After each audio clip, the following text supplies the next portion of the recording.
pwedeng gano'n yun.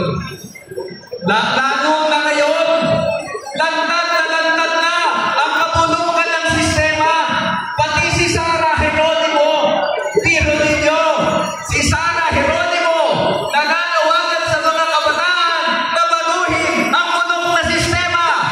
Magpapatay ba kayo kay Sara G? Itong punong na sistema, ito yung kanina pang umaga na binabanggit na burokrat ng kapitalismo. Ang tanong, paano ba natin babaguhin ang sistema ito? Sisimulan natin sa pagpapakulong ng lahat ng korap. Pulong na yan, mga kurakot. Pulong na yan, mga kurakot. Lahat ng sagot, dapat managot. Hindi o madali yan. Tingin nyo ba basta-basta magpapakulong yung mga congressman at senador? Tingin nyo ba basta-basta magpapakulong si BBM ng sarili niya? Tingin nyo ba basta-basta papayag si Sara Duterte na ma-impeach at makulong? Papayag ba yung mga political dynasty na matanggal sa poder?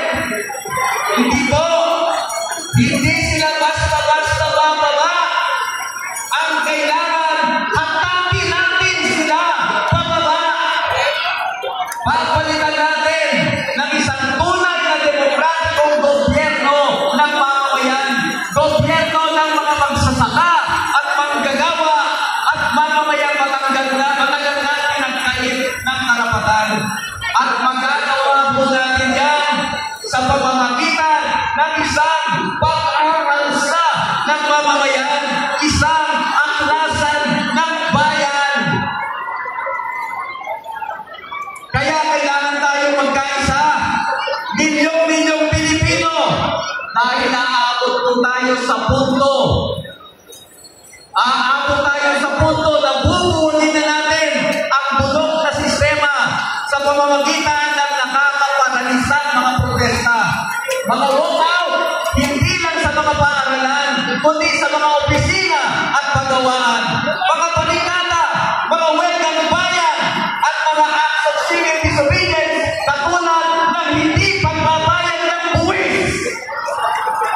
Gusto niyo ba yun? Hindi na tayo magbabayad ng buwis? At syempre, isang higanteng rally na wala nang uwian hanggang hindi bumababa sa pwesto ang mga kurakot. Ito po ang kailangan natin paghandaan.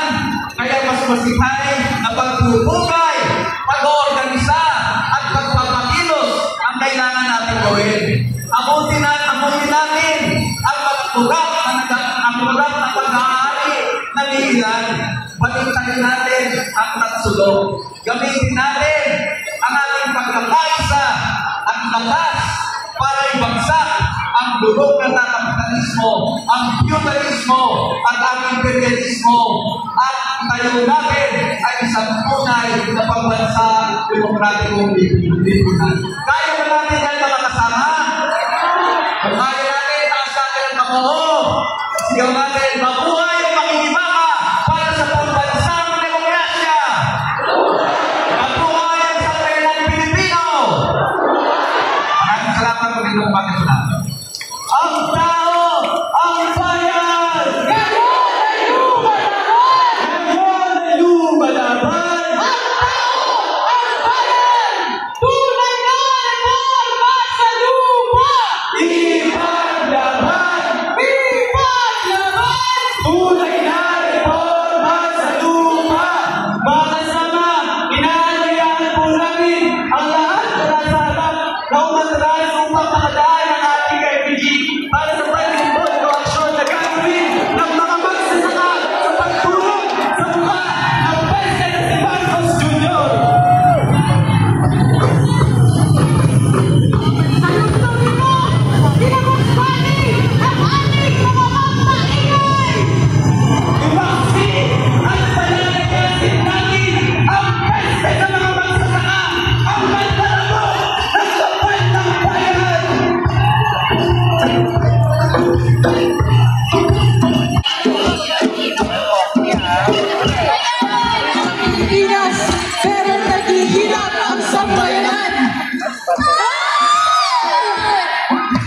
bayani ng mga mamamayang Pilipino.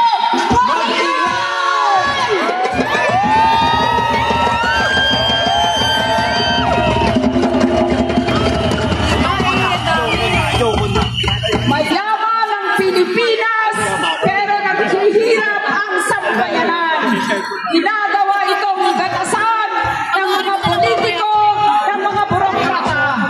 Pinukutsaba ng mga ganit ang mga magdarambong na naglalaway. Walang pinasiba!